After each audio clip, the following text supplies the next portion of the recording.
Hello, Prime Minister. I'd just like to ask you, how important is it for someone in your position of power to always tell the truth? I think it's absolutely vital. And I think it's absolutely vital, and I think that the issue of trust in politics is central to this election and fundamental to the corrosion of trust in politics at the moment. So why do you think you're being asked that question? Let's be clear, is the failure of politicians to deliver Brexit. Because the people, yes. Hang on a minute. People were told Is that what you? Just a minute, Prime Minister. I'm sorry. Is that what you meant? And I'm speaking from a WASP space, and you know who the WASPs are, and you make statements to help and take that forward.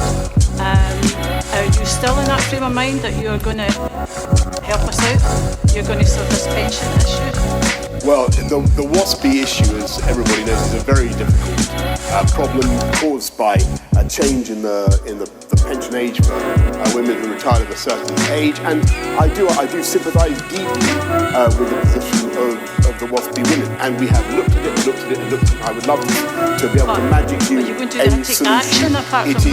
It is very expensive to come up with the solution that you want, and I'm going to be honest with you tonight. I cannot promise that I can magic up that money for you tonight. All the demands that the WASPy women make. And yet we realise that Brexit is it is not possible to satisfy all the demands of the WASPy women. Yes, I'm going to take put my hands up and confess that. A few points, if I may. It's about 3 or 4. Can we start with you? The most important point of this general election: why are you refusing to release the report on Russian interference in British politics? Because hang on, Prime Minister, if I may, I'm going to take 3 or 4 points at a time. Yes.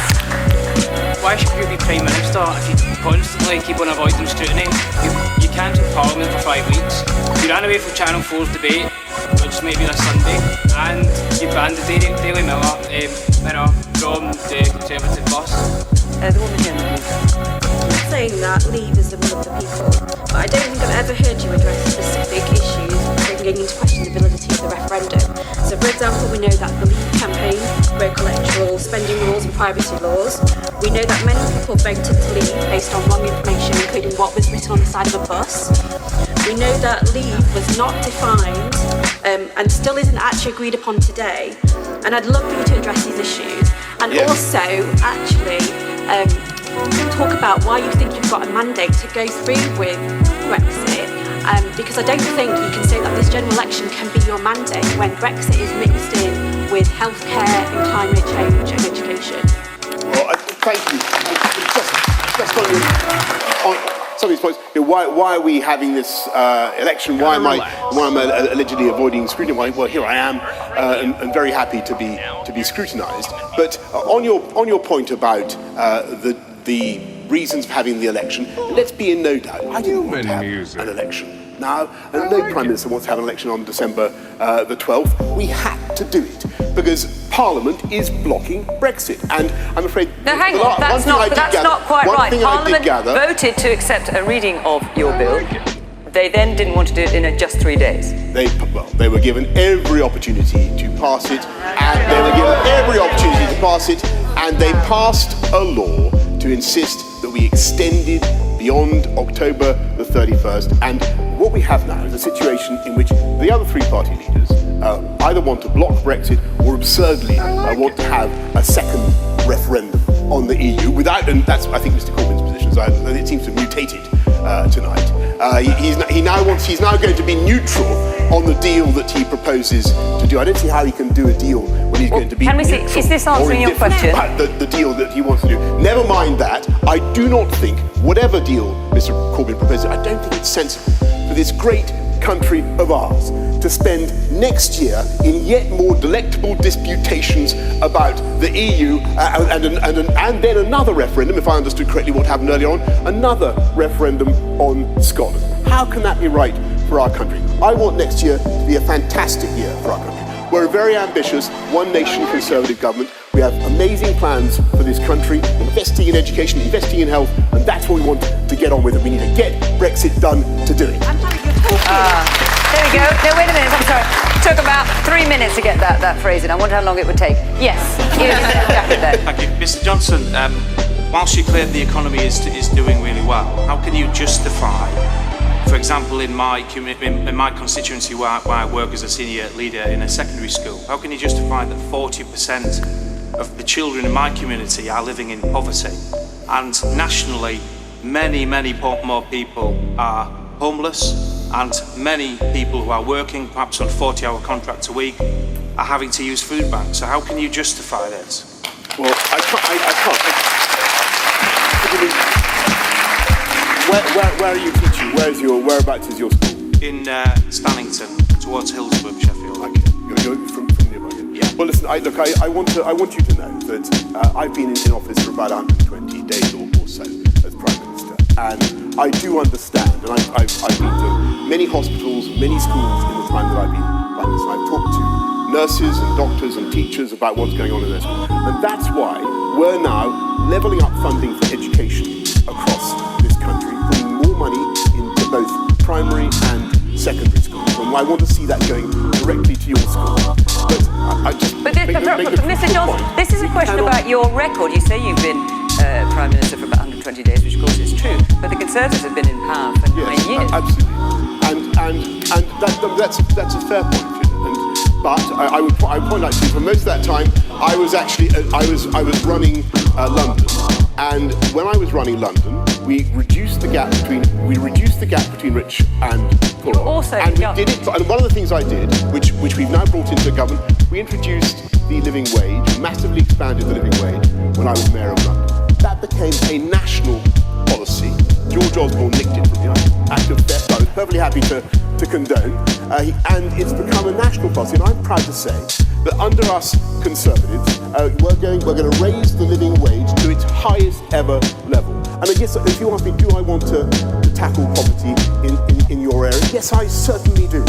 And yes, I certainly want to give every kid in the country the opportunities to make the most of their talents. And that's what I believe in passionately as a Conservative. I want to see equality of opportunity in this country. I believe that you have talent, genius, ability, uniformly distributed throughout the whole of the Okay, I'm going to get them on side with well like that. Unleash that potential. Okay. That's what I want to do. Let's hear from Sandeep Gill. Whereabouts? Yeah. Oh, there you are. Firstly, Mr. Johnson, I'd like to say, whilst you're in South Yorkshire, I hope you managed to stay dry, unlike a lot of the residents in the past month. So, my question... Because you're talking about the flooding. Yeah, talking about flooding. As a working single mother, I rely on benefits to get by and just about manage to sustain myself and my 2 children. Under the Conservative government, what guarantee do I have of staying on this side of the food bank? We will, first of all, about the flooding, I'm very determined to make sure that everybody whose lives have been affected by flooding gets the compensation and the help that they need. And you've seen our announcement that every damaged home is going to get at least £5,000 to help them with repairs, and in addition to what we're doing to help with council taxes and other things. We'll also help with insurance. But on your basic question about tackling poverty, of course we want to deal with not just the expression of poverty, but also with the causes of poverty. And that means dealing with educational standards. It means spreading ambition and hope around the country by investing in education, investing in social services, adult and child social services, as we are now. Also, it's not just a question of the living wage, it's also a question of helping people with the cost of living. And that's why we're cutting national insurance contributions and are trying to doing things to help people with the cost of their heating, their fuel bills, and putting more money into people's pockets every year. We want to help people with the cost of living. How much is cutting those national insurance levels? How much is that going to save people every week? Diminished in this country. Sorry, how much is that going to save people every week? It is going to save. Raising national insurance. I agree. It's not a huge. It's only £100 a year to begin with. £100 a year. But it's £500 a year. It's £500 a year once we've got to our ambition. You say it's 500, but it's once under 100. Once we've got to our ambition of 12,000, a threshold of 12,500. And I want to do more. Hang on, let's Sandy back in. Sorry, Sandy. You're promising that, yet I'm yet to be moved on to universal credit. How does that work? I'm going to lose money, and yet you're promising more relief in other areas. It doesn't make sense. Well, I mean, Sandy, I'm very happy to talk afterwards about what we can do to help your specific case. But I do think that universal. I know that some people want to scrap universal credit without putting anything in its place. It has worked in the sense that it has helped a couple of 100,000 people at least into work.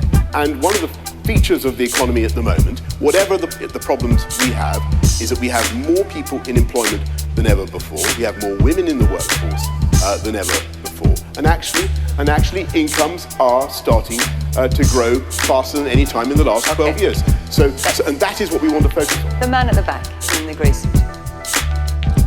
Hello, Mr. Johnson. My name's Dylan. I'm a student at the University of Manchester, and I just wanted to ask you, why should a young person between 18 and 25 years old vote for the Conservative Party without using campaign rhetoric? Just straight answer, please. Because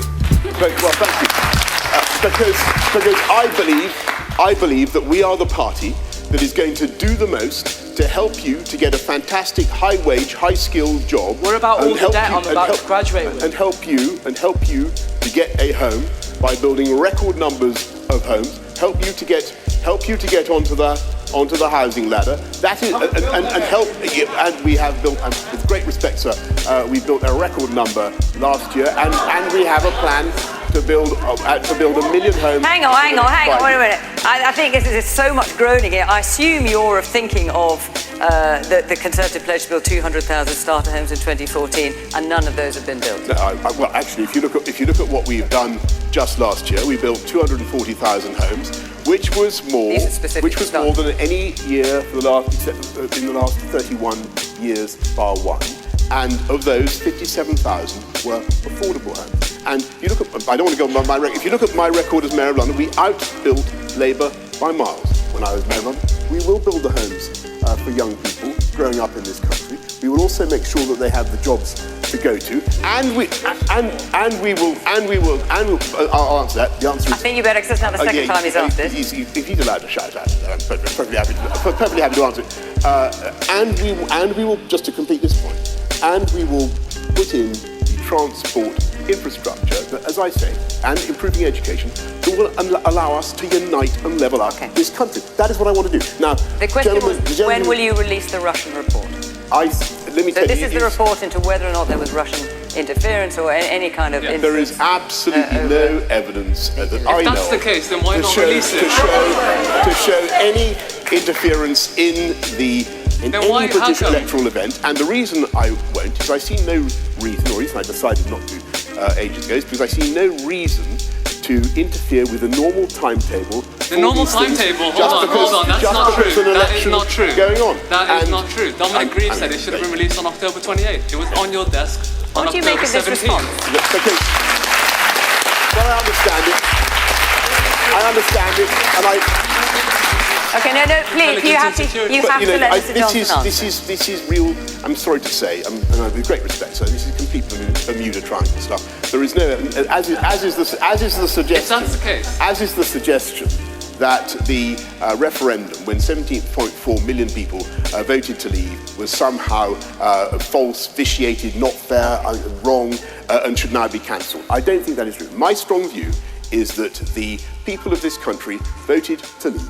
They waited 3.5 years Nobody's to saying get that cancel done. the referendum. We're just hang on, let him finish, because we need to move on. I think at least the Liberal Democrats are saying scrub the referendum, and so well, that's my impression. Aren't they saying revoke Article 50?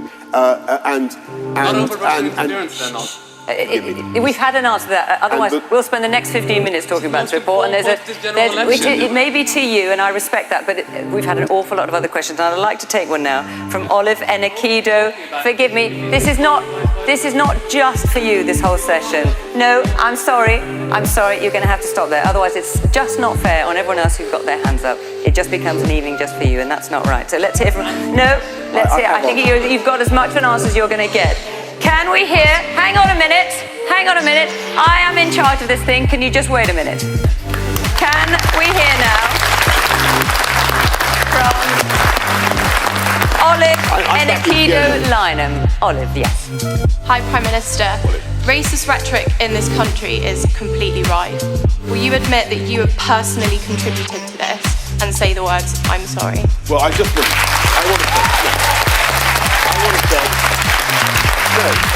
to say, I've written many millions of words in my life as a journalist, and I genuinely never intended to cause hurt or pain to anybody, and that is my intention. What I will say, because I think you're referring to a particular article of a year or so ago, more than that. Well, there's a few. In fairness, there's a few articles. So there's the Muslim women going around looking like letterboxes, which was last year.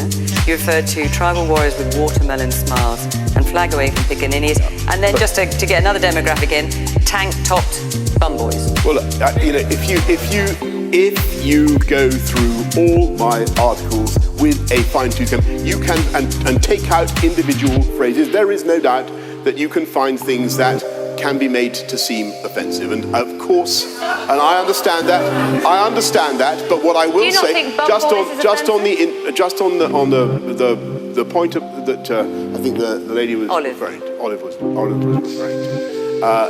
I defend my right to speak out, and I do defend my right to. And if you actually read the piece, which I don't know how many people have, if you read the piece, what I was really doing, I suggest you read any of them, or all of them. What I was really doing was mounting a strong liberal defence of the right of women in this country to wear what they choose. And I think most people, and not to be oppressed into wearing something they don't want to wear. And I think most people in this country would agree with that.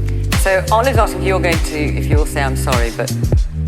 Well, I've just got to get back to my fundamental point. I think that I've always stood up for gender equality. I campaigned. If you look at the way I ran City Hall, I campaigned. I had a roughly half and half male-female team. The number one campaign I ran as Foreign Secretary was for 12 years of quality education for every girl in the world, which, by the way, is the single best and most beautiful thing we could do to solve the problems of this planet. And the UK is leading on it, and I'm very proud, as a former Foreign Secretary, to have championed. Well, let's hear from some. There's a lot of people with hands up and some women, so let's hear from them. Hi, Mr. Johnson. My question's about the NHS, but I'd just like to back up Olive's point. You just talk about defending the freedoms of women. You don't do that by taking down a religious minority. You don't do that by offending Muslim women. That's not how you ensure equality for all women. Can we come on to the NHS a little bit later, if that's all right? Because we may come to that if we just stay on the subject for a moment, if that's okay. Well, I'm going to come to the NHS in a moment, so if you'll forgive me. There's a question here.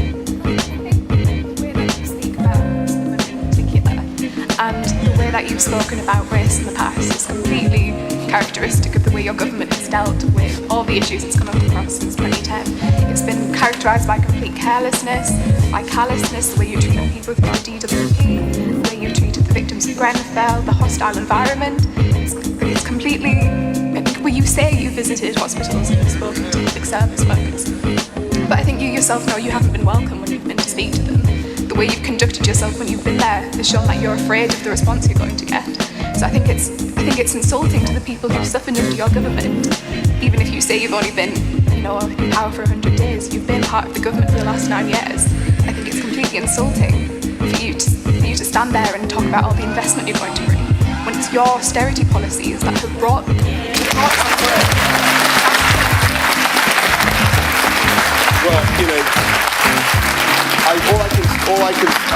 all I can say to you is to repeat what I've said. Actually, in this party, in the Conservative Party, unlike other parties, we have zero tolerance of Islamophobia.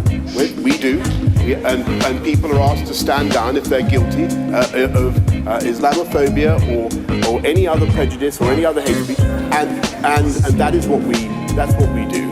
And I'm delighted, and we are going to have an inquiry into prejudice. But you're not having an external inquiry into Islamophobia as you promised on television. Yes, we are. We're having an inquiry into all the Islamophobia and all types of prejudice in the Conservative Party. Of course we will do that. But I think, we'll begin by the end of this year, if we're lucky enough to do it.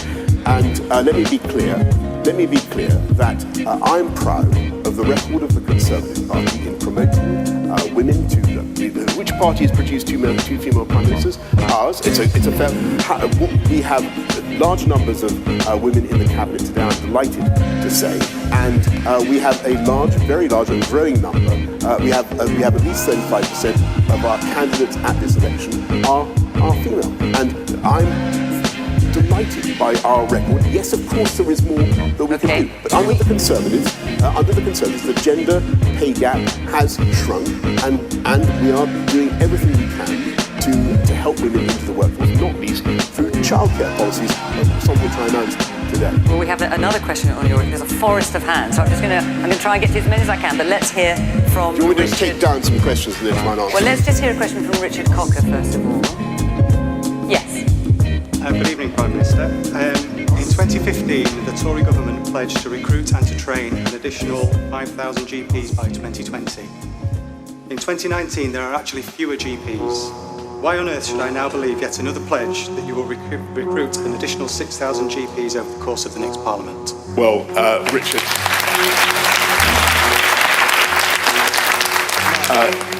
I think, to the best of my knowledge, we have 5,000 more doctors. I appreciate it's not the same as GPs. We have 5,000 more doctors this year than last year. We are making progress. But his point is the pledges have been made before and have not been delivered. So why should he believe your pledge this time? Because look at what we've done already with nurses. There are 17,000 more nurses now than there were in 2010. I'm afraid it's a... But what about having fewer GPs than in 2015? And yes, look, if you want my view on this, yes, of course I want more GPs. And of course I want more investment in the NHS. And we're putting in now the biggest ever cash boost into the NHS under this One Nation Conservative government.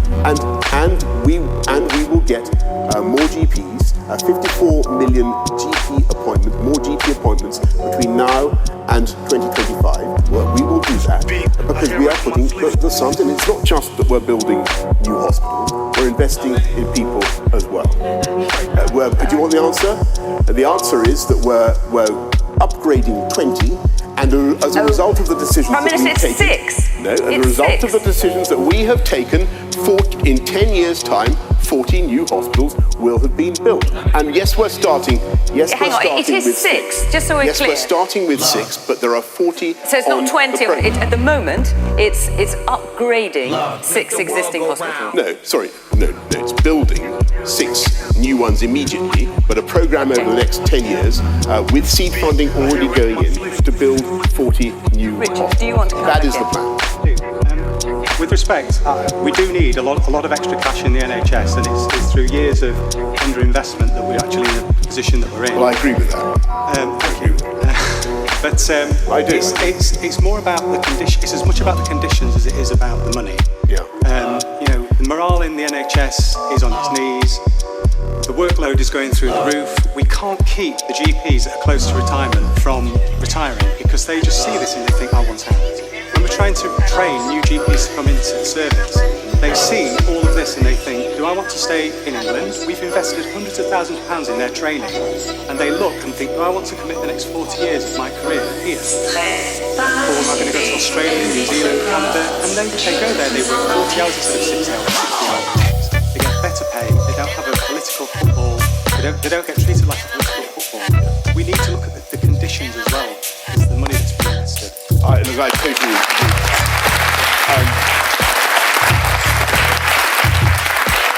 I totally agree with that, and I admire massively the work that all the staff do in the NHS. And I have to say, I think your point is right, and many senior doctors have made the point to me, particularly about their pension arrangements, and we're trying to address it. We've just taken further steps to address that this year, and I know that the problem that that doctors face, but we're also recruiting huge numbers. And I just say sincerely to people, the only way we can do this is by having a strong economy. And I'm afraid to say, and that is the reality, the economy has grown every year for the last 9 years. It's now 20% bigger than it was. And when Labour left office last time, as with every departing Labour government, they left an economic shambles. And if you look at what is being proposed, was proposed yesterday, not only is there a vast hole in the heart of it, in the sense we don't know what their Brexit policy is, but their economic plans for this country. But people want to ask you about your plans, Mr. And it would make us. I'll tell you. No, wait a minute. There's so many hands up, and we've got so few minutes left. So I'm going to try and have a sort of few hands as I can. Yes, I'll do about 3 or 4. So if you keep your questions brief. The man with the glasses. I'm a physiotherapist, and the problem is across the board in the NHS. Part of the problem was getting rid of the NHS bursary, which stopped a lot of mature students coming back. I wouldn't have been able to train without that bursary, and you've shut a lot of people out with that. So would you reverse that decision to help get people back in? Okay, let's take a couple more. The woman with the glasses here. I'm a junior doctor in A&E in the NHS, and over the past 9 years since you've been in power, I've seen that waiting lists are getting longer. People are in trolleys for hours and hours in A&E, and it's not just inconvenient. People are dying, and I think you're lying to us. Every year you tell us you promise more money for the NHS, but the reality is, and people in the NHS, people who work there and who use it, know that that money isn't getting through. Why should we trust that you're going to get this 26 billion for the NHS when you've got years of cuts and people are dying? One more, the man in the pink shirt here. A big part of the election process is all about the trust that you want us to put into you. And even in this sort of campaign over the last week, we've seen Twitter handles that have been changed by Conservatives. We've seen URLs that have been bought, purporting to be from Labour, I think. And you're asking us to put our trust in big decisions, but yet even simple things, you can't seem to get that right. So why on earth should we trust you with anything else? Well, look at what. Thank you. I mean, let's get back to this central issue. Look at what I said I would do when I set out to be Mayor of London 10 years ago. I said, in fairness, Mr. Johnson, that's not the question. The question about the NHS and about I'm having questions about whether I can deliver. We massively cut crime. I promised to cut crime, and we did. We had a huge investment, very substantially, a 50% cut in the murder rate. We massively invested in transport, cut delays on the tube by 30%. We outbuilt the Labour Party when it came to housing. I over-delivered on my promises. When you look at what I promised on the steps of Downing Street a few months ago, three or so months ago, I promised we'd put 20,000 more police on the streets of our country. They're coming there. I've talked to them. They are being recruited now. I said that we would put the biggest ever cash boost into the NHS, and it is happening. And we're doing, as I say, 20 hospital upgrades and 40 new hospitals. And to get to all the points that are being raised, yes, of course, I understand that things have been tough in the NHS, and I understand the pressures that the NHS is under. But as I say, I've talked to hundreds of doctors and nurses in the last few months. I know the massive demand that the NHS faces. But we can only meet that demand. We can only meet that demand if we have a dynamic economy. And I'm afraid we won't get this economy really moving again. We won't get the investment coming in, and you know what I'm going to say, until we get, it's true, it happens to be true, until we get Brexit done. And at the moment, that is hanging over us, it's paralysing Parliament, and to get back to your trust point, that is, in my view, the single biggest corrosion of trust in politics. People voted 3.5 years ago for their will to be respected. Every other party that you've had on tonight is basically trying to frustrate that outcome. We have a deal, and it's a good deal. It will allow us. It's a great deal. It's there. It's ready to go. It's as I never tire of saying, oven ready. Okay, we're out of time. I'm so sorry. And it will enable us. It will enable us to have 2020. Not as a year of Mr. Johnson, so sorry we're out of time. But 2020 as a year of prosperity and growth. Thank you. That's what I want to see. Mr. Johnson, thank you very much.